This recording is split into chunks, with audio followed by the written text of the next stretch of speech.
ले तमाचा खींच के, बुरा नहीं मानिएगा साहब, मैं नहीं मारने वाला हूं और नहीं मैंने मारा है।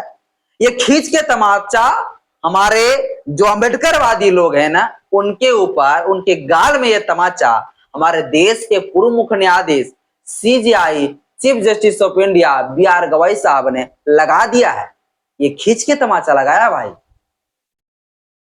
जो हमारे अम्बेडकरवादी लोग कहता था कि हमारे दलित सीजीआई साहब बन गए, हमारे दलित बी आर गवई साहब के साथ शोषण किया गया, उनके ऊपर जूता फेंका गया, हम इसलिए क्योंकि वो दलित है। और उनके बचाव में जो अम्बेडकरवादी लोग जो सड़कों पर उतर गए थे ना, उनके मुंह में अभी खींच कर तमाचा दिया है। और सीधे तरीके से जो है सीजीआई बी आर गवई साहब ने ये चता दिया कि अरे मूर्खों, अरे अम्बेडकरवादियों, अरे दलितों, मैं दलित नहीं हूं, मैं अम्बेडकरवादी नहीं हूं, मैं स्वर्ण हूं, मैं ब्राह्मण हूं, मैं संविधान के विरोधी व्यक्ति हूं। ये जो है अभी बी आर गवई साहब ने ये साबित कर दिया दोस्त। तो जो अम्बेडकरवादी लोग, जो संविधान पर आस्था रखने वाले लोग, संविधान को मानने वाले लोग हैं, जो हमारे दलित है, जो आदिवासी है, जो पिछड़े हैं, जो सीजीआई बी आर गवई साहब के समर्थन में जो सड़कों पर उतर रहे थे ना, उनके बचाव के लिए, उनके मुंह में खींच कर तमाचा लगाया है। मेरे ऊपर भी तमाचा लगाया है, मैं खुद भी कहता हूं, क्योंकि मैंने भी जो है सीजीआई बी आर गवई साहब के समर्थन में मैंने उस जो उनके साथ घटना घटी थी उनके विरोध में जो है मैंने वीडियो बनाया था। लेकिन आज मुझे खुद पर जो है ना बड़ा शर्म महसूस हो रहा है कि मैंने किस व्यक्ति के समर्थन में, किस व्यक्ति के साथ जो ये जलील किए गए थे उनके विरोध में मैंने वीडियो बनाया था। मैंने गलत किया था, आज मैं पछता रहा खुद भी। तो सीजीआई बी आर गवई साहब जो है कोई दलित नहीं है और कोई अम्बेडकरवादी नहीं है, और कोई उनके पिताजी जो है ना बाबा साहब अम्बेडकर जी के, जो वो उनका पिताजी कि मैं ब्रह्मा विष्णु महेश को मैं भगवान नहीं मानता और राम कृष्ण को मैं किसी को कोई अवतार नहीं मानता हूं, वो सारे जो है वो वचन 22 प्रतिज्ञा तो भाड़ में मिटा दिए हैं भैया हमारे सीजीआई बी आर गवई साहब। बी आर गवई साहब अब ब्राह्मण बन चुके हैं।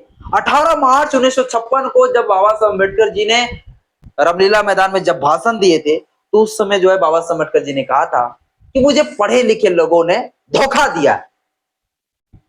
और ये है निकला हमारे देश के सीजीआई बी आर गवई साहब, ऐसे ही निकला वो। अब मैं इतना जो बोल रहा हूं, इतना जो बक रहा हूं, मैं क्यों बक रहा हूं भाई? क्या धोखा दे दिया सीजीआई बी आर गवई साहब ने? तो क्या धोखा दिया सुनिए। 20 अप्रैल को साथियों, 20 से 21 अप्रैल हम लिखते हैं, सोमवार के दिन, सोमवार के दिन जो है, सोमवार के दिन जो हमारे देश के जो बी आर गवई है, ये अप्रैल में, ठीक है, आदर किएगा, अप्रैल 2026 की अबर कमी बात बता रहा हूं। 20 अप्रैल 2026 को जो है हमारे देश के जो बी आर गवई है, पूर्व जो मुख्य न्यायाधीश रहे हुए हैं ना, बी आर गवई साहब जो है, बी आर गवई साहब और उनके पूरा परिवार जो है कहां पहुंचता है पता है आपको? ये वैसे व्यक्ति के पास पहुंचता है जो इस देश का संविधान का विरोध करता है। ये बी आर गवई साहब ऐसे व्यक्ति के पास पहुंचता है जो इस देश को हिंदू राष्ट्र बनाना चाहता है। बी आर गवई साहब एक ऐसे व्यक्ति के पास पहुंचता है जो मनुस्मृति से देश को चलाना चाहता है। बी आर गवई एक ऐसा व्यक्ति के पास पहुंचते हैं जो इस देश को जो है पाखंडवाद, अंधविश्वास में सभी नागरिकों को धकेलना चाहते हैं। ऐसे व्यक्ति के पास जो है हमारे बी आर गवई, प्यारे लाल प्यारा ये जो बी आर गवई साहब है, जिनके समर्थन में सारे जो अम्बेडकरवादी लोग हैं जो उतर गए थे सड़कों पर कि दलितों के ऊपर किसी को हैसियत कैसे हो गया, अम्बेडकरवादी लोग उतर गए थे सड़कों पे कि दलितों के ऊपर ये हैसियत कैसे हो गया, बी आर गवई के ऊपर जो है ये जूता क्यों फेंका गया, ये सारी चीजों को जो है ना, और उनके बचाव में जो है सारे लोग सड़कों पर उतर। अब जो है उन सभी अम्बेडकरवादियों के मुंह में क्या लगा दिया? तमाचा लगा दिया। मुंह में भैया क्या लगा दिया? तमाचा। यहां तक कि हमारे मुंह में भी तमाचा लगा दिया। मैंने किस व्यक्ति के समर्थन में वीडियो बना दिया था? अब ये सीजीआई बी आर गवई साहब जो है कहां पहुंचता है भैया? ये धीरेन्द्र शास्त्री के पास पहुंचते हैं। धीरेन्द्र शास्त्री कौन है? ये धीरेन्द्र शास्त्री, ये धीरेन्द्र शास्त्री जो है, ये धीरेन्द्र शास्त्री कौन है भैया? ये धीरेन्द्र शास्त्री जो है एक पाखंडी है, एक पाखंडी है, एक पाखंडी है, एक मनुवादी है, मनुवादी है। और ये पाखंडी मनुवादी चाहता है इस देश को हम हिंदू राष्ट्र बनाए, और हिंदू राष्ट्र का ये सपना देखते हैं। क्या देखते हैं? हिंदू राष्ट्र का ये सपना देखते हैं। ये धीरेन्द्र शास्त्री जो है हिंदू राष्ट्र का सपना देखते हैं। ये चाहता है कि देश जो है मनुस्मृति से चले। किसे चले? मनुस्मृति से देश चले। ये धीरेन्द्र शास्त्री चाहते हैं कि मनुस्मृति से हम देश को चलाए।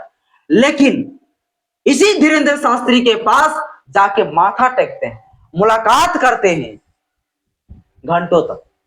कौन? देश के बी.आर. गवई साहब, जो पूर्व हमारे मुख्य न्यायाधीश रह चुके, ये उनके पास जाके घुटना टेक देता भाई। जस्टिस बाबा साहब अम्बेडकर जी ने कहा था भैया 18 मार्च 1956 को, 18 मार्च 1956 को कहा था ना रामलीला मैदान में। क्या कहा था रामलीला मैदान में? रामलीला मैदान में कहा था कि भैया मुझे पढ़े लिखे लोगों ने जो है, पढ़े लिखे लोगों ने धोखा दिया, पढ़े लिखे लोगों ने धोखा दिया, सिर्फ कुछ अपने स्वार्थ के लिए लोगों ने धोखा दिया। सिर्फ छोटे मोटे पदों में चले जाते हैं तो लोग जो है समाज को धोखा दे देते हैं। और इस बात को साथियों आज ये साबित करके दिखा दिया कौन? ये बी.आर. गवई साहब। तब बी.आर. गवई साहब जो, इसलिए मैं कहता हूं कि सभी अम्बेडकरवादी सभी दलितों को मुंह में तमाचा दिया है। इसीलिए किसी भी व्यक्तियों को आप तुरंत ही अम्बेडकरवादी नहीं समझ लीजिए। अब तुरंत ही उस व्यक्ति को जो है थोड़ा सा भी, या तो किसी का जाति को देखकर कि भैया ये दलित है तो ये अम्बेडकरवादी हो सकता है, ऐसा कभी जो भ्रम आप लोग नहीं पालिएगा।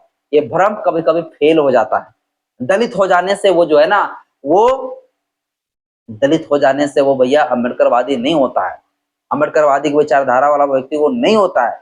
दलित हो जाने से सब कुछ नहीं होता है, बल्कि उनका विचार देखा जाना चाहिए। जो कि बी.आर. गवई साहब दलित होते हुए भी वो जो है वो ब्राह्मण है, वो स्वर्ण है, वो वैसे व्यक्ति को समर्थन देता है, वो वैसे व्यक्ति के पास जाता है जो इस देश का संविधान नहीं मानता है, इस देश को मनुस्मृति से चलाना चाहता है। उस वैसे व्यक्ति से मुलाकात करना मतलब इस देश के लिए सबसे बड़ा संकट का वाला सत्य जो है, आप यह एक घटना समझ सकते हैं। सबसे बड़ी इस घटना को समझ सकते हैं, क्योंकि मुख्य न्यायाधीश, पूर्व मुख्य न्यायाधीश ऐसे पाखंडियों के पास पहुंचना जो इस संविधान का नहीं मानते, संविधान को विरोध करता है। इन पाखंडियों के बारे में साथियों आप क्या सोचते हैं, क्या कहते हैं? मुझे जो है कमेंट बॉक्स में अपना राय जरूर बताइएगा। इस पिक्चर को, इस फोटो को इन लोगों के साथ जो भी वायरल चल रहा है ना, इस चीज को देखकर बड़ा ही जो शर्म महसूस हो रहा है, बड़ा दुख महसूस हो रहा है कि हम किनके ऊपर भरोसा करें। हमारे दलित अगर आई.ए.एस. भी बन जाते हैं, अगर मिनिस्टर भी बन जाते हैं, चीफ मिनिस्टर भी बन जाते हैं, प्राइम मिनिस्टर बन जाते हैं, तो क्या हम भरोसा कर सकते हैं, आंख मूंद कर भरोसा कर सकते हैं कि क्या हमारा ही आदमी ये है? अगर दलित कोई बन भी जाते तो विश्वास नहीं किया जा सकता है।